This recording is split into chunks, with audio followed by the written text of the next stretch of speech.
Mais de 140% do CDI desde outubro de 2023. Quer saber mais sobre a estratégia de crédito imobiliário da ZQuest e do nosso AZPR11? Fica aqui com a gente.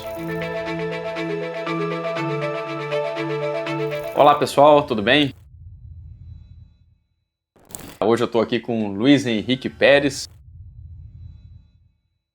nosso gestor de crédito imobiliário da ZQuest Panorama. A ZQuest Panorama é o nosso braço de real estate aqui da ZQuest, de uma junção que a gente fez lá no início de 2023. E hoje a gente vai falar um pouquinho mais aqui de uma estratégia de crédito imobiliário, mas antes disso, Pérez, conta pra gente como é que tá a Panorama, quanto que tem sobre gestão, e a gente vai detalhar também um pouquinho mais aqui a estratégia do AZPR. Parece que a gente teve novidade, né? Coisa Sem boa dúvida. Pra contar. Bastante coisa acontecendo. Primeiro, obrigado aí pela conversa, Gê, obrigado pela agenda. Sem dúvida, acho que a gente tem um trabalho que vem sendo desenvolvido um pouco antes, inclusive, da própria junção, unificação com a ZQuest no negócio. A gente vinha com uma estratégia que começou efetivamente lá em 2022 de crédito e que vem se consolidando nesse meio tempo, né? Eu acho que o trabalho todo vem gerando frutos, que é o que a gente espera que aconteça quando ele é bem feito. A gente fechou o ano, aí, o mês, né, mês passado, um pouco antes aí dessa última oferta, 400 milhões sob gestão em crédito, saímos de 0 para 400 milhões, trabalhando muito, com muita experiência de todos os nossos sócios lá, dedicadas no dia a dia. E o fato novo, o fato super interessante, super bacana para a gente aqui, foi uma grande captação.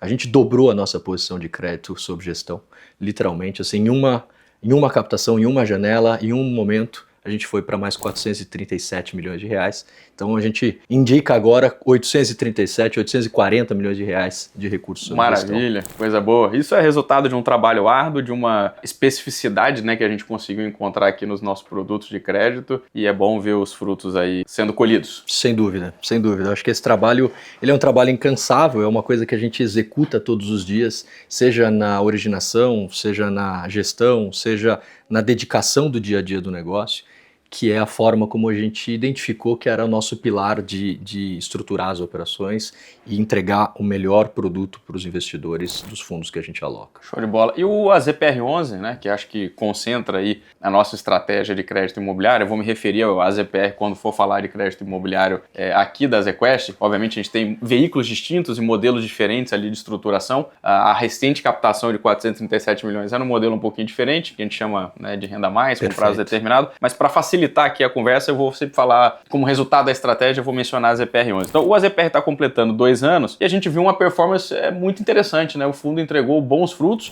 Acho que essa última captação é resultado dessa experiência boa que o cotista teve dentro do fundo, resultado recorrente, dividendo na conta, bonitinho, experiência boa de marcação e um resultado que surpreendeu muito em relação aí ao CDI. Conta um pouco pra gente sobre esse resultado, quais são, né, os fatores que contribuíram para isso e o que você está enxergando daqui para frente. Perfeito, Jean. Acho que o seu ponto foi bem importante e bem claro. Os primeiros dinheiros, né, os primeiros recursos que a gente foi captando foi muito numa estratégia de o que pretendemos fazer. Claramente, a hora que você consegue dar passos importantes e coletar o resultado de todo o trabalho que você vai fazendo e entregar isso como no AZPR, você consegue dar passos maiores. O produto Renda Mais, Renda CDI, ele é uma proxy dessa verdade, né? Ou seja, você entregou um bom trabalho, o nosso produto capa de revista ZPR aqui, ele permitiu que a gente não falasse o que a gente gostaria de fazer, mas o que a gente quer repetir. E acho que aí, entrando no gancho de quais as estratégias, como que a gente implementou a administração no AZPR, eu acho que o principal ponto ali, ele nasceu num momento muito interessante do ciclo imobiliário, porque a gente construiu o portfólio inicial dele muito rápido. Ele foi um investimento de 2 meses, ele estava full alocado. A gente aproveitou um momento com uma grande parte do portfólio alocado em operações de estoque, aquisição de estoque, que existe uma alavanca de resultado adicional a ser coletado ao longo do ciclo do empreendimento, e a gente considerou ali, e aquele momento de ciclo foi muito importante porque a gente pegou muito produto do meio para o fim de obra. Então a gente aproveitou uma oportunidade de produtos que amadureceram muito rápidos, produtos que permitiram na nossa estrutura concentrar num primeiro momento um pouco mais de aquisição de estoque do que de CRIs. Então a gente fez uma condição um pouquinho diferente, mas essa condição diferente foi muito vencedora. Ela permitiu que a gente conseguisse capturar os ganhos dos prêmios de recompra ao longo do ciclo do empreendimento, grande parte desses empreendimentos foram sendo liquidados, foram sendo recomprados, porque produto pronto o incorporador vende. Produto durante o ciclo de obra acaba tendo um pouco mais de preocupação. E eu acho que nessa situação a gente conseguiu fazer com que a experiência do cotista fosse melhor, fosse superior ao que a gente de fato acreditava e do que de fato a gente se propôs a fazer. E que essa é a melhor parte, né? Você ancora uma expectativa dentro de uma realidade e supera essa expectativa. Eu acho que isso é o principal ponto. Não vender sonho, vender o que a gente é capaz de entregar e capturar upsides, que eu acho que é o principal negócio. Perfeito. E a gente tem visto o resultado do fundo crescente, né, na reta final. Tem um período ali, né, de ramp-up, de alocações, e nos últimos meses a gente vê um dividendo muito robusto, muito forte. Considerando já a captação do que a gente fez agora no mês passado, do Renda Mais, com a estratégia atingindo o patamar que ela atingiu, o que você poderia trazer aqui de perspectiva para frente? Tanto no que diz respeito à revolvência dos ativos que estão dentro do primeiro fundo, quanto o ritmo de alocação que a gente vai ter aqui do fundo novo que a gente captou, né? Isso para deixar muito claro para o investidor, que às vezes ele vê um último mês lá no AZPR, uma distribuição de dividendo muito forte, e é natural a gente querer tender a perpetuar isso como se fosse para sempre. Obviamente, existe um estudo de viabilidade e uma condução, uma expectativa de retorno que foi feita, que vai ser, né, provavelmente o que a gente vai ver ao longo do período como um todo. Muitas vezes a gente acaba destoando um pouquinho para cima, mas na média isso aí deveria tender a convergir. Então, fala um pouco sobre como que vai ser essa dinâmica do fundo que já existe e como que você está vendo o início do fundo que foi captado em termos de distribuição de dividendos, em relação ao CDI nesses primeiros meses de alocação. Como que a gente pode esperar isso aí? O que a gente... dividindo por blocos aí o seu preâmbulo e todo dessa pergunta, né? Eu acho que a posição do AZPR ela foi muito vencedora no momento em que a gente optou por concentrar-se em operações indexadas ao CDI. O CDI é o que o incorporador sabe conviver melhor, ainda que a carteira dele rode em INCC. Dificilmente você vê incorporador querendo muita operação em IPCA, e o IPCA para os nossos produtos, AZPR e o Renda CDI, ele é muito traumático, porque são fundos que a gente controla com muita atenção a cota. E o IPCA gera muita volatilidade. E a volatilidade passiva. Sim. Não é uma volatilidade que eu tive um problema da carteira ou não. É uma volatilidade que o sistema me impede. Uma volatilidade que não indica problema nenhum. Mas a gente sabe que o investidor, pessoa física, me colocando também, obviamente, todos nós nesse bloco, não gostamos dessa experiência, né, dessa sensação. A gente teve, por exemplo, deflação há pouco tempo atrás. Isso. E aí marca a carteira ou diminui muito drasticamente o dividendo e as pessoas eventualmente começam a achar que tem algum problema ali dentro. Não tem problema nenhum. O Brasil teve um mês de deflação. Aliás, isso seria ótimo se fosse verdade recorrente. Mas seria fantástico. Traz uma certa insegurança. Sem dúvida. Então a nossa concentração no CDI acho que é um dos pilares que traz para nós a possibilidade de entregar essa cota mais constante, mais consistente. E, naturalmente, as alavancagens de valor que a gente fez, né, as alavancas, não alavancagem, mas as alavancas de valor contratadas no portfólio, elas foram beneficiadas por esse CDI mais elevado, né? Então o CDI andou muito também nesse período. Obviamente, o CDI contra o CDI, se a gente não estivesse fazendo o nosso trabalho, a gente estava entregando 100% do CDI, eu não estou entregando 100% do CDI, né? Nós, como a ZQuest, temos feito um trabalho de superar, de olhar com carinho esse portfólio, achar os prêmios corretos ao risco que a gente quer alocar, e acho que isso foi um grande diferencial no AZPR até agora. O que a gente, olhando de fato para o AZPR para frente e olhando para o próprio Renda CDI, né? Eu acho que a junção do Renda CDI nesse portfólio, ele nos traz uma coisa muito interessante que se chama escala. A gente, a partir de agora, começa a navegar num mar mais aberto.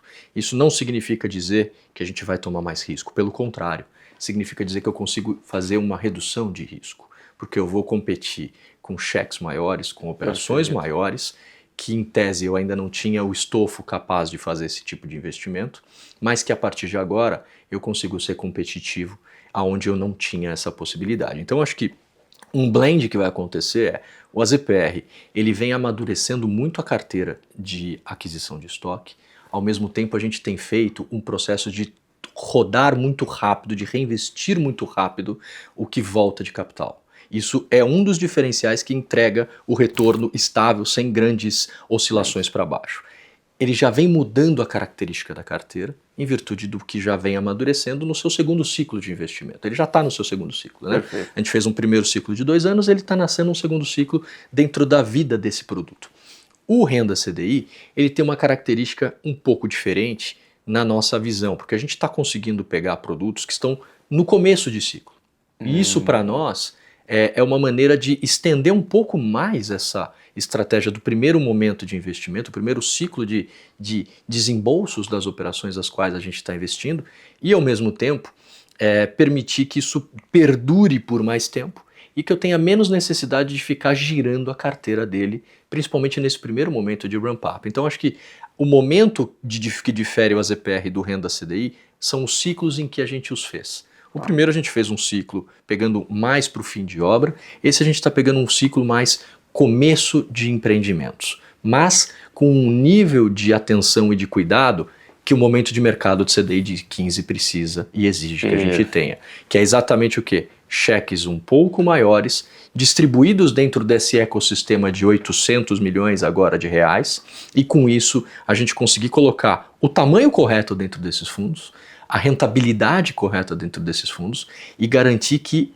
o Renda CDI tenha a mesma experiência que a gente fez aqui no AZPR com algum acréscimo de valor, porque a gente aprendeu muita coisa no AZPR. Então acho que aqui uma cota mais estável, naturalmente, gente, acho que aqui a gente vai ter volatilidade de cota por uma questão lógica. A lógica é, eu tenho um custo de investir, eu tenho um custo de captar, mas eu tenho estratégias que absorverão isso muito rapidamente. E ao mesmo tempo, a gente vem trabalhando com operações dentro da nossa estratégia que são o quê?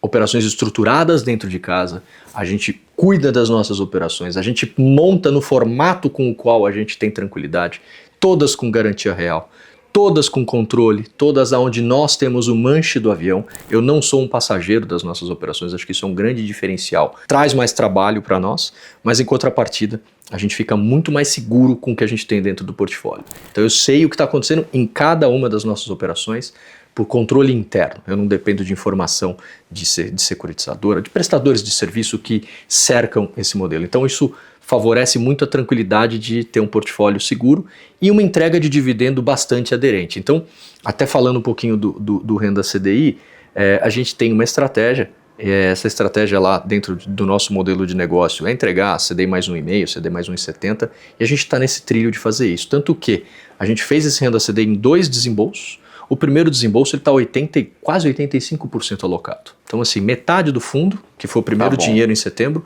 a gente já alocou quase 85%. Agora, hoje, a gente está recebendo na liquidação outra metade e já tem uma série de outras operações sendo terminadas, sendo preparadas para ao longo deste mês de outubro a gente conseguir fazer esse mesmo grosso modo, a gente deveria ter uns 2, no máximo 3 meses aí pela frente de processo. Isso. De alocação. Obviamente esse é um período também que tem custos diferidos, né? Então perfeito. Isso aqui desacelera um pouco a velocidade, né, de distribuição, mas isso passa rápido. A gente viu isso muito claro no primeiro fundo que a gente fez e depois o fundo rodando em velocidade cruzeiro. Realmente é um produto imbatível, muito bom, que traz uma melhora significativa de risco e retorno para dentro da carteira dos clientes.